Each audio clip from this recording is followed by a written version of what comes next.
हवाले से कुछ ज़िंदगी में मसाइल इस तरह से होते हैं जिनको हम सब फेस कर रहे होते हैं, लेकिन प्रॉपर जो टर्म है या नाम है हमें उसका पता नहीं होता, जैसा कि मुझे भी नहीं पता था। लेकिन एक बीमारी कुछ इस तरह से है जिसमें आपके हाथों पे बहुत ज़्यादा स्वेटिंग होती है, आपके पैरों की तलियों पर बहुत स्वेटिंग होती है, जिससे थोड़ी सी स्मेल भी आती रहती है और आपका जो कॉन्फिडेंस है वो थोड़ा सा लैक हो जाता है, क्योंकि हम किसी से हाथ मिलाने से पहले थोड़ा सा हिचकिचा जाते हैं। हमारे पास एक रुमाल या जो भी आप साफ करने के लिए रखते हैं, पहले हाथ साफ किए जाते हैं, फिर हाथ मिलाया जाता है, तो बहुत ज़्यादा जो सेल्फ कॉन्फिडेंस है ना वो थोड़ा सा लो हो जाता है। इसके लिए एक टर्म यूज़ की जाती है मेडिसिन में जो मुझे भी नहीं बिल्कुल पता थी, लेकिन उस टर्म को कहते हैं हाइपरहाइड्रोसिस। इस बारे में बात करेंगे। हमारे साथ स्टूडियो में मौजूद है जनाब डॉक्टर मोहम्मद उस्मान साहब। अस्सलाम वालेकुम। जी वालेकुम। कैसे हैं आप उस्मान? अल्हम्दुलिल्लाह जी। बहुत शुक्रिया प्रोग्राम में आने के लिए फर्स्टली तो, और सेकेंडली उस्मान आप मुझे बताएंगे कि जैसे कि आपने ही मुझे इसका थोड़ा सा बता दिया, हम सब कहीं ना कहीं इस चीज़ को फेस करते हैं। कुछ मुझे लगता है जेनेटिकली होता है, मेरी सिस्टर को ये प्रॉब्लम है, उनकी हाथों पे बहुत ज़्यादा स्वेटिंग होती है, तो वो थोड़ा सा ना कॉन्फिडेंस लैक हो जाता है, आप जल्दी हाथ नहीं मिलाते हैं किसी से, और गर्मियों में शायद ये ज़्यादा हो जाता है। तो पहले तो आप मुझे बता दें कि हाइपरहाइड्रोसिस जो है बेसिकली क्या है और ये किन लोगों में ज़्यादा पाया जाता है? बेसिकली हाइपरहाइड्रोसिस को कैटेगराइज किया जाता है दो डिविजन्स में। कुछ पेशेंट्स या कुछ लोग वो होते हैं कि जिनकी पूरी बॉडी से बहुत ज़्यादा स्वेटिंग होती है, और एक स्पेसिफिक कंडीशन वो होती है कि जिनमें उनकी बॉडी पे तो स्वेटिंग नॉर्मल होती है, लेकिन कुछ स्पेसिफिक बॉडी पार्ट्स हैं जैसे कि हथेलियां हैं या आपके सोल्स हैं, पाँव हैं, या तीसरा बॉडी पार्ट अंडर आर्म्स, इनमें से कुछ लोगों को बहुत ज़्यादा स्वेटिंग होती है। बेसिकली इन दोनों कंडीशंस को डिफरेंटली टैकल किया जाता है। अगर किसी को पूरी बॉडी से स्वेटिंग ज़्यादा होती हो तो उसमें हमें थायराइड ग्लैंड्स के टेस्ट की तरफ जाना पड़ता है, जिसमें 3 तरह के टेस्ट होते हैं, T3, T4, TSH। और दूसरी जो कंडीशन है स्पेसिफिकली जिस पे आज हम बात कर रहे हैं, जिस टॉपिक पे कि हाथ, पाँव या अंडर आर्म्स की एक्सेसिव स्वेटिंग, इसमें अमूमन आपके थायराइड ग्लैंड्स वो बिल्कुल नॉर्मल फंक्शन कर रहे होते हैं, आपको अमूमन किसी और किस्म की अंडरलाइन डिजीज़ भी नहीं होती।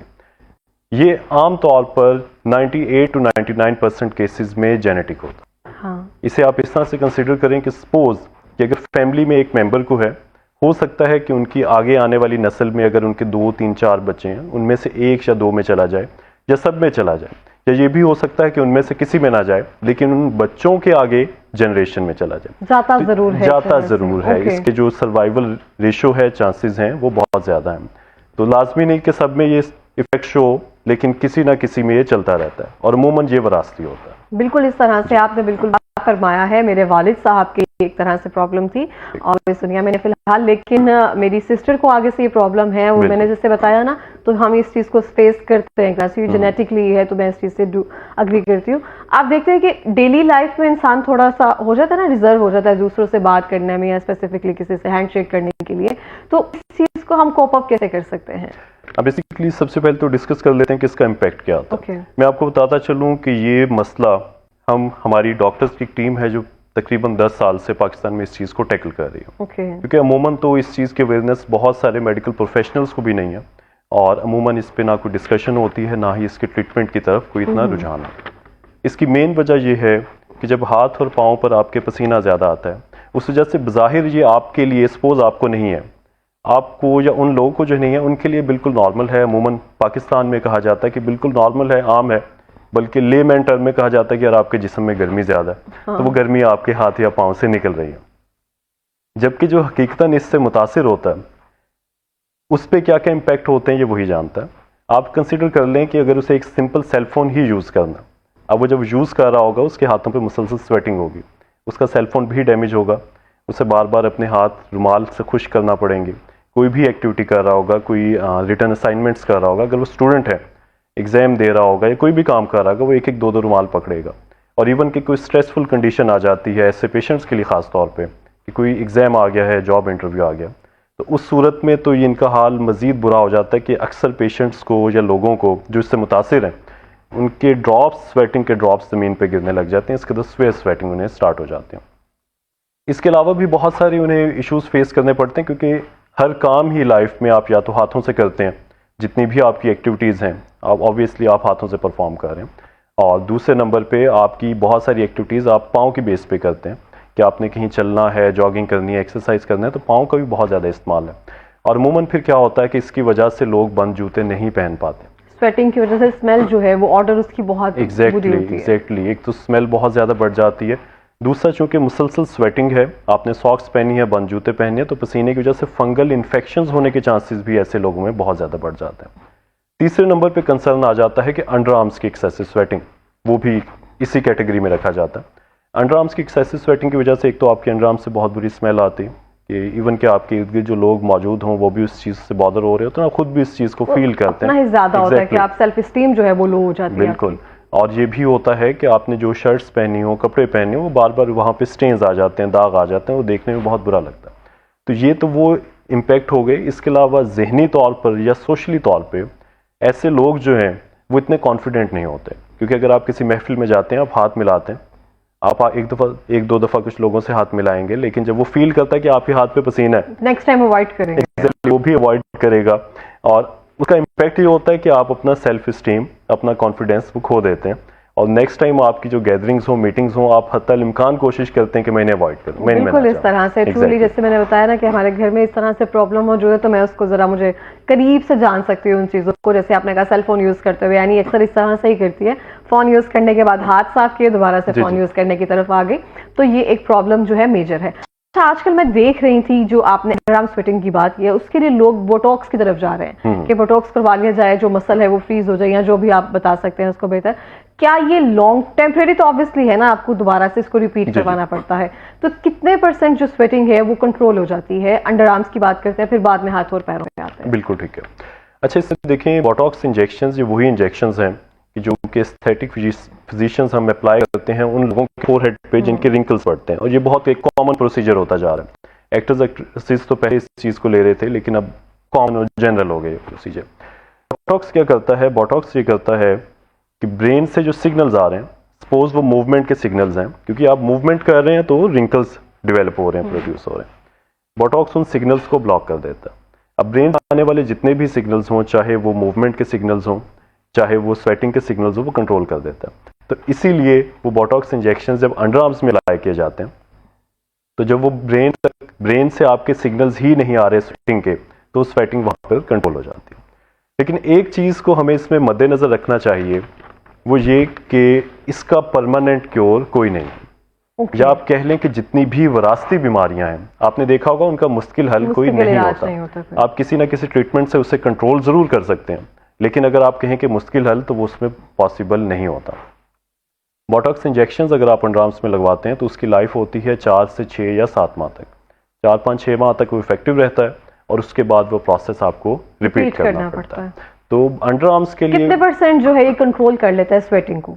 अच्छा, इसमें वेरी करता है। बोटॉक्स इंजेक्शंस के रिजल्ट अंडर आर्म्स में बहुत अच्छे मिलते हैं, क्योंकि अंडर आर्म्स कोई मोबाइल हिस्सा नहीं है, क्योंकि ये इंजेक्शन है या केमिकल्स हैं, ये आपके अंडर आर्म्स में 5 से 6 माह तक अपनी जगह पे मौजूद रहते हैं, इफेक्टिव रहते हैं, और उसके बाद ये असर इनका आहिस्ता आहिस्ता कम होता जाता है। अमूमन 70 से 80% लोगों को इसके अच्छे रिजल्ट्स मिल जाते हैं।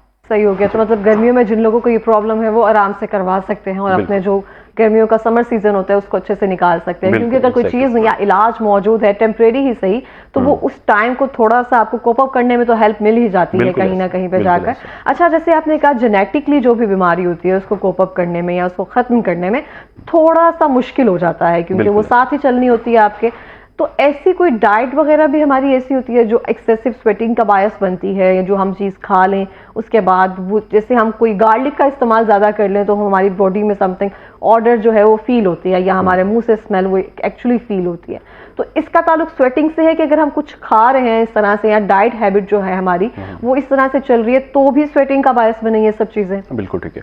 अच्छा देखिए, सबसे पहले तो इस चीज़ को समझ लेना चाहिए कि स्वेटिंग एक बिल्कुल नेचर की तरफ से एक मैकेनिज्म दिया गया है। जब भी गर्मी ज़्यादा होगी, तो चूंकि ह्यूमन बॉडी ने अपना टेम्परेचर मेंटेन रखना है एक स्पेसिफिक लिमिट पे, तो स्वेटिंग होगी और आपको ठंडक का एहसास होगा। ठीक। दूसरे नंबर पे एक तो आपका इन्वायरमेंट बहुत मेजर फैक्टर इसमें अपना रोल प्ले करता है, और दूसरे नंबर पे डाइट भी अपना रोल इसमें प्ले करती है। सपोज के वो सभी लोग जिनकी डाइट में फास्ट फूड है, ऑयली चीज़ों की उनकी ये इंटेक ज़्यादा है, बाहर की चीज़ें ज़्यादा खाते हैं, तो उनमें अमूमन स्वेटिंग का मसला मजीद इन्हांस हो जाता है। अच्छा, तो इसके लिए नमिंग क्रीम कुछ भी नहीं है? मैं स्पेसिफिकली देखती हूँ कुछ लोग जो, जैसे आपने कहा ना, बंद शूज नहीं पहन सकते हैं, इवन आप अपनी सॉक्स जो है वो डेली चेंज करते होंगे, फंगल इन्फेक्शन या फिर जो भी होता है वो स्टार्ट हो जाता है। तो इसके लिए कोई क्रीम्स, ऑइंटमेंट कुछ ऐसा नहीं होता जिसको आप यूज कर सके, कोई टेबलेट दवाई जिससे स्वेटिंग जो है वो कम हो सके? देखिए, सबसे पहले तो हमने इसमें डिस्कस किया कि दो तरह की कैटेगरीज हैं। वो लोग कि जिनकी पूरी बॉडी पे पसीना नहीं, हाथों और पैरों के लिए स्पेसिफिकली। हाथ और पाँव के लिए अमूमन कोई मेडिसिन या कोई इस तरह की केमिकल्स या कोई इस तरह की चीज़ें वो इफेक्टिव साबित नहीं होती। उसमें रीज़न ये बनती है कि सपोज अगर हम किसी को कोई मेडिकेशन दे देते हैं, अब मेडिकेशन का इम्पैक्ट सिर्फ हाथ या पाँव पे नहीं आएगा, वो आपकी पूरी बॉडी पे इम्पैक्ट आएगा। उसका साइड इफेक्ट ये होगा कि आपकी आंखों में टीयर्स नहीं बनेंगे, आपकी आंखें ड्राई हो जाएंगी, आपकी जुबान ड्राई हो जाएगी। इसलिए कोई भी अभी तक सेफ मेडिकेशन इस मसले के हल के लिए अभी तक नहीं बन सकी। इसके लिए हम एक ट्रीटमेंट यूज करते हैं, आइंटोफ्रेसिस थेरेपी। आइंटोफ्रेसिस थेरेपी बेसिकली एक नॉन सर्जिकल, एक नॉन मेडिसिन प्रोसेस है। इसमें किसी किस्म की कोई सर्जरी नहीं है, किसी किस्म की कोई मेडिसिन नहीं दी जाती। आपने देखा होगा कि अब बहुत सारी ऐसी इक्विपमेंट्स हैं, सपोज कि आपको कंधों में दर्द है या कहीं पे पेन है, आप उसके लिए इलेक्ट्रिक मसाजर्स का यूज़ करते हैं। अगर आपको पैरालिसिस है तो उसके लिए कुछ ऐसे इक्विपमेंट्स होते हैं कि जो नर्व्स को आपके इम्पल्स देते हैं और मसल्स को दोबारा से स्टिमुलेट करते हैं। इसी तरह आइंटोफ्रेसिस एक बहुत ही सिंपल सा प्रोसेस है। इसके लिए छोटा सा इक्विपमेंट आपको चाहिए होता है। ये करता क्या है कि माइल्ड इलेक्ट्रिकल इम्पल्सेस जनरेट करता है। उसकी मदद से होता ये है कि आपके स्वेट ग्लैंड्स जो हैं उन तक ब्रेन से जो सिग्नल्स आ रहे हैं वो ब्लॉक होने लग जाते हैं। सही। और दूसरे नंबर पे आपके स्वेट ग्लैंड्स के जो पोर्स हैं वो उन आयंस की मदद से या इस प्रोसेस की मदद से वो भी ब्लॉक होने लग जाते हैं। जब आप इस प्रोसेस को रोज़ाना 20 से 24 मिनट 10 से 12 दिन जारी रखते हैं, यानी कि 10 से 12 दफ़ा टोटल हो जाए, तो आपके हाथ, पाँव और अंडरआर्म से पसीना आना रुक जाता है। अब चूंकि एक मुश्किल हल इस बीमारी का अभी तक कोई नहीं है, इस फिर आपने ये करना होता है कि मेंटेनेंस थेरेपी जारी रखनी पड़ती है। सपोज के 10 से 12 सेशंस में आपके हाथ, पाँव, अंडरआर्म से पसीना आना खत्म हो गया, उसके बाद आप इसमें गैप, जैसे लेजर एस्थेटिक वगैरह, लेजर वगैरह करवाते हैं, हेयर रिमूवल, तो उसकी मेंटेनेंस आपको लेकर जानी पड़ती है। मेंटेनेंस सेशंस इसके इस तरह से जारी रखने पड़ते हैं कि आपको 1 हफ्ते के बाद, 2 हफ्ते के बाद या 3 हफ्ते के बाद 1 या 2 सेशंस रिपीट करने पड़ते हैं। तो ये महंगा प्रोसेस है। जैसे लेजर तो अब बहुत ज्यादा आम हो गया है, तो वो जो आम, जैसे आपने कहा ना पहले वगैरह करवाते थे, अब आम जो आवाम है वो बहुत ज्यादा अवेयरनेस जो उसकी तरफ आ रहे हैं, थ्रेडिंग वगैरह रुक गए। तो ये एक महंगा प्रोसीजर है या फिर कोई करवा सकता है? इसमें मैं आंसर करता हूँ। या बेसिकली इसी तरह समझ लीजिए कि अगर फैमिली में किसी को डायबिटीज हो या ब्लड प्रेशर हो, आप एक दफ़ा डॉक्टर के पास जाते हैं, अपना चेकअप करवाते हैं, और उस चेकअप के बाद आपको जो मेडिकेशन प्रेस्क्राइब कर दी वो आप उस तरह से जारी रखते हैं और आपके रिजल्ट्स उससे मेंटेन रहते हैं।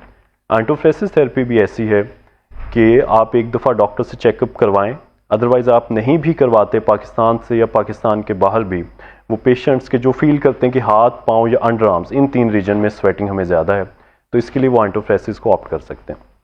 अब बात आ जाती है कि ये प्रोसेस कितना कॉस्टली है या चार्जेस क्या हैं। बेसिकली पाकिस्तान में हर चीज़ आपको पता है कि डिले हो जाती है, चीज़ें आहिस्ता आहिस्ता, एजुकेशन, नॉलेज या फैसिलिटीज़ आहिस्ता आहिस्ता आती हैं। इवन कि हमने जब इस पे काम शुरू किया तो इस पे यहाँ पर कोई काम नहीं कर रहा था, और बाहर से जब ये इक्विपमेंट्स, क्योंकि इसके प्रोसेस या ट्रीटमेंट के लिए जो इक्विपमेंट यूज़ होता है वो जब हम बाहर से इम्पोर्ट करते थे वो हमें पड़ता था तकरीबन 3 से 5 लाख का। लेकिन पाकिस्तान में इतनी अफोर्डेबिलिटी नहीं है, लोग एक ट्रीटमेंट के लिए 3 से 5 लाख अमूमन नहीं खर्च कर पाते। इसीलिए इस पे हमने काम किया, इस पे हमने इक्विपमेंट्स को इस तरह से डिज़ाइन किया, अपने ही इक्विपमेंट्स लेके आए, और उसके बाद बहुत सारे हॉस्पिटल्स में अब मौजूद हैं, और ये ट्रीटमेंट आपका सिर्फ 40 से 50 हज़ार की रेंज में इजीली पॉसिबल है। जो 12 सेशंस हैं वो 40 से 50 हज़ार में मुमकिन है? 12 सेशंस नहीं, इसमें 2 तरह से ट्रीटमेंट होता है। एक तो ये है कि हमारे इक्विपमेंट्स जो हैं या ये मेडिकल ट्रीटमेंट बहुत सारे हॉस्पिटल्स में मौजूद है, वो लोग जो अफोर्ड नहीं कर सकते वो हमारी टीम से रब्ता करके उनका एड्रेस ले सकते हैं, उन हॉस्पिटल्स में जाके फ्री ऑफ कॉस्ट या जो भी डॉक्टर की पर सेशन फीस है 500 या 1000 वो पे करके ट्रीटमेंट अपना ले सकते हैं। दूसरे वो ट्रीटमेंट चूँकि ऑन गोइंग प्रोसेस है, जैसा कि बताया गया, वो लोग जो चाहते हैं कि घर बैठे हम अपना मैनेज कर सकें, अपना ट्रीटमेंट कर सकें, उनके लिए हमारे पास इक्विपमेंट मौजूद होते हैं। वो इक्विपमेंट कॉस्ट करता है सिर्फ 40 से 50,000 तक। और पेशेंट जो है इजीली 5 से 10 साल तक एक इक्विपमेंट से अपना ये इशू को कंट्रोल कर सकता है। जबरदस्त हो गया, इससे बेहतर क्या बात हो सकती है।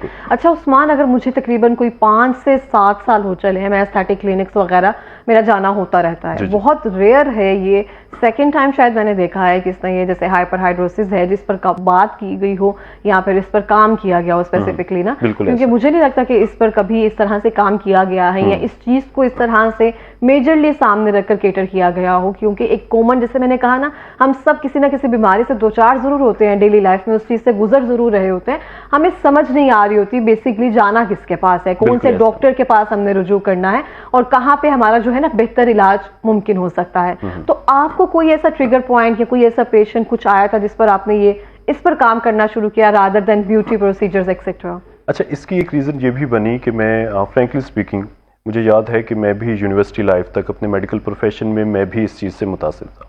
अच्छा। और चूंकि मैं खुद मुतासिर था तो आप कह लें कि मेरे लिए तो एक दुखती रग थी। इस पर बहुत सारा काम किया, पता किया कि पाकिस्तान में तो इस पर काम ही नहीं हो रहा, और इवन कि अगर बाहर से ट्रीटमेंट करवाते हैं तो वही 3 से 5 लाख जाता है। तो अब स्टूडेंट लाइफ में थोड़ा सा आप हेजिटेंट भी होते हैं कि यार ऑलरेडी इतना बर्डन है पेरेंट्स पे, तो थोड़ा सा कुछ ना कुछ करना चाहिए।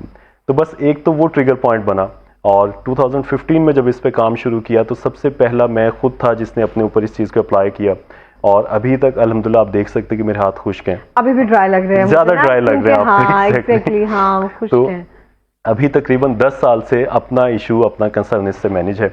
उसके बाद इस पे मज़ीद काम किया, बहुत सारे पेशेंट्स को।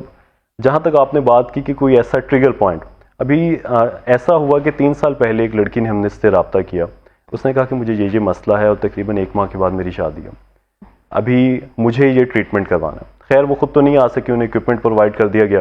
प्रोसेस बहुत सिंपल है, उन्हें वो सारी डिटेल्स गाइड कर दी गई कि आपने आइंटोक्योर आइंटोफ्रेसिस को कैसे यूज़ करना। उन डिटेल्स को फॉलो करते हुए जब उनकी मेहंदी के दिन आए तो उन्होंने फिर स्पेशली मुझे अपनी मेहंदी वाले हाथों की तस्वीरें भेजी। उन्होंने कहा सर ये देखें कि ये अब आपकी हेल्प की मदद से मैं इस काबिल हो गई कि मेहंदी लग गई मेरे हाथ पे, अदरवाइज मैं परेशान रहती थी कि मैं शायद मेहंदी भी ना लगा सकूं अपने हाथों पे।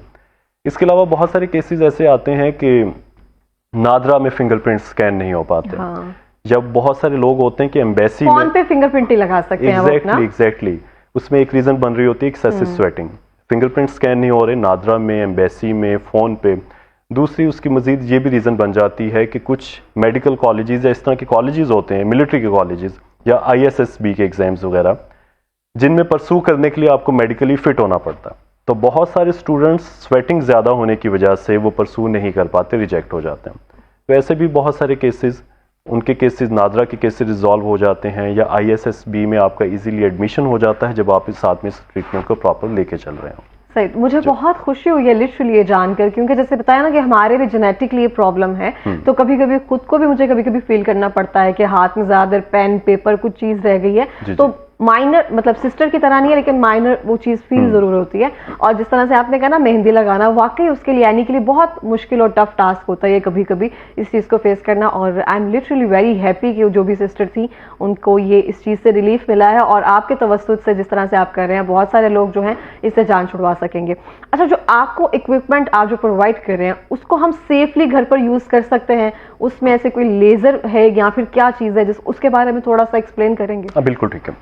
देखिए, इक्विपमेंट बिल्कुल सिंपल सा इक्विपमेंट होता है। आपके छोटे से साइज का बॉक्स होता है, जिसके साथ 2 ट्रेज मौजूद होती हैं। ठीक है। वो बॉक्स कनेक्टेड होता है उन ट्रेज के साथ। ठीक है। सपोज अगर किसी ने अपने हाथों को ट्रीट करना है, ठीक है, वो उन दोनों ट्रेज में अपने हाथ रख लेगा, और बॉक्स जो है बिल्कुल माइल्ड इलेक्ट्रिकल इंपल्सेस प्रोड्यूस करेगा। वो इलेक्ट्रिकल इंपल्सेस कुछ इस तरह से डिजाइन होती हैं कि वो आपकी जो स्वेट ग्लैंड्स हैं या पोर्स हैं इन्हें ब्लॉक करती हैं, और उन तक जो ब्रेन से सिग्नल्स आ रहे हैं स्वेटिंग के, वो से हिंडर करती हैं। आप कह लें कि जिस तरह बोटॉक्स का उन सिग्नल्स को जनरेट कर देता है बोटॉक्स, तो ये भी उन सिग्नल्स को ब्लॉक कर देती है। तो जब सिग्नल्स ब्लॉक हो जाते हैं, स्वेट ग्लैंड्स ब्लॉक हो जाते हैं, तो आपकी स्वेटिंग कंट्रोल होने लग जाती है। और जब ये प्रोसेस 10 से 12 दफा हो जाता है तो स्वेटिंग टोटली कंट्रोल हो जाती है। तो ये वीक पे एक बार हमें ये करना होता है या मंथ में? इनिशियल स्टेज पे जब हमारे पास कोई पेशेंट आता है जो क्लिनिकल सेटअप पे लेना चाहे ट्रीटमेंट सेशंस, या इवन के घर पे लेना चाहे, तो हमारी रिकमेंडेशन होती है कि आप दिन में एक दफ़ा 20 से 24 मिनट ये प्रोसेस करें, और इस प्रोसेस को जारी रखें डेली बेस पे 10 से 12 सेशंस तक, या 10 से 12 दिन तक। विद इन 10 to 12 डेज उनका ये इशू सॉल्व हो जाता है। उसके बाद मेंटेनेंस थेरेपी पे शिफ्ट हो जाना होता है, जिसमें आप 1 या 2 हफ्ते के बाद 1 या 2 सेशन रिपीट करते हैं। इस तरह से इसके रिजल्ट्स में अभी तक आपको अच्छा रिस्पॉन्स मिल रहा है? आइंटोफ्रेसिस का बहुत अच्छा रिस्पॉन्स में मिला है। 98 से लेकर 99% केसेस तक हमें इसका सक्सेस रेशो है।